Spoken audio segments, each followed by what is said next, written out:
Donc voilà sur l'évolution des marchés. Donc en conclusion, comme à l'habitude, on regarde 3 ou 4 indicateurs principaux qui permettent d'ouvrir un petit peu sur les tendances entre guillemets à venir de l'évolution des marchés. Tout d'abord, un petit regard sur le passé, ça fait pas de mal. La reprise, c'est beaucoup de l'amélioration du moral des ménages. On est revenu à la situation d'avant le déclenchement de la Grande Dépression. Deuxièmement, des soutiens publics. On les a trouvés alors, sur l'investissement locatif privé, on les a trouvés sur le prêt à taux zéro dans le neuf, mais on ne les a pas trouvés dans l'ancien. Jusqu'à preuve du contraire, il n'y a rien eu. Bon, donc, morale des ménages, soutien public et amélioration des conditions de crédit. Alors, cette amélioration des conditions de crédit, je vous la traduis de la manière suivante. Depuis 2011, d'accord, l'amélioration des conditions de crédit, baisse des taux, allongement des durées, est équivalente à une diminution des prix des logements de 16%. D'accord ? C'est-à-dire 3,8% par an, équivalent à une baisse des prix de 3,8% par an. Depuis 2013, neuf et anciens confondus, on raisonne neuf et anciens confondus. Depuis 2013, l'amélioration des conditions de crédit est équivalente à une baisse des prix de 12%.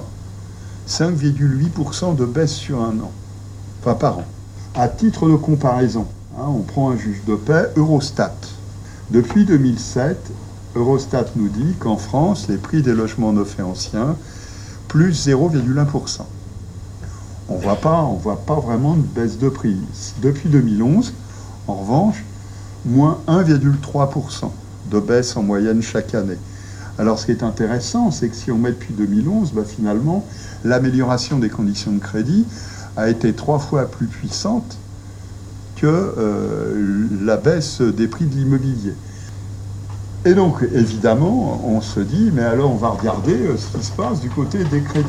On rappelle ici l'évolution du taux des crédits immobiliers, en bleu, et puis l'évolution de l'OAT à 10 ans. L'évolution de l'OAT à 10 ans, c'est la crise grecque. Ça a baissé. Voilà. 0,87 en octobre, en moyenne annuelle. Voilà, donc...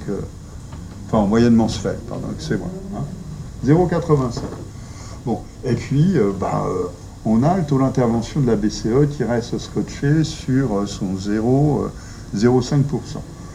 Alors maintenant, évidemment, comme les taux nous intéressent, et l'avenir, on met à jour ce qu'on vous avait expliqué la fois dernière. On a donc 3 scénarios. On commence par reprendre le scénario de la Banque de France présenté en juin. 1,2% de l'OAT en moyenne d'ici à la fin de l'année 2016. Ça signifierait dans ces cas-là que les taux des crédits immobiliers qui sont à 2,22% en octobre passeraient à 2,34% à la fin de l'année 2016. On n'a pas véritablement l'impression que ce soit une catastrophe majeure. Alors maintenant, les banques de la place. En gros, le consensus serait 1,10 à la fin de l'année 2015 et 1,55 pour l'OAT à la fin de l'année 2016. Ça signifie que dans ces cas-là, on serait à 2,40% sur les taux des crédits immobiliers. Et puis, si on met à jour simplement le scénario que l'on avait présenté la fois dernière, le scénario de sortie de crise, je rappelle qu'on disait que pour octobre, on devrait être à 0,75. Finalement, on n'était pas si mauvais que ça, soit dit au passage, en comparaison des 1,20 qui étaient présentés par les uns et par les autres. Ça signifie que de toute façon, on reste scotché sur un 2,20, 2,30 d'ici la fin de l'année 2016.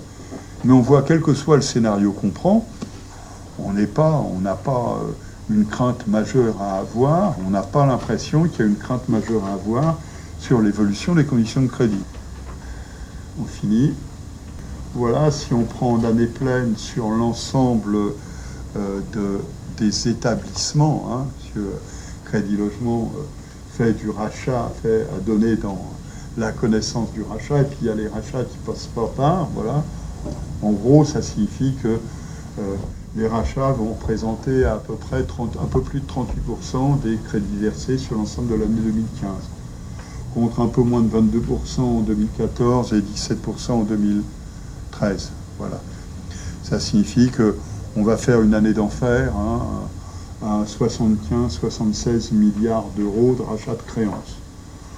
Mais avec, comme c'était dit en introduction, hein, avec un ralentissement qui est un ralentissement entre le début de l'année et aujourd'hui. Voilà. Et on finit, et on confirme, hein, là on a augmenté un petit peu, mais en gros on va pas mourir de ça. On sera sur 142 milliards d'offres acceptées pour l'ensemble de l'année. 18,3% d'augmentation. Hein. Donc ça signifie que si on prend simplement les marchés du neuf et de l'ancien, sur l'année, on devrait être à 20% d'augmentation en offres acceptées. Voilà.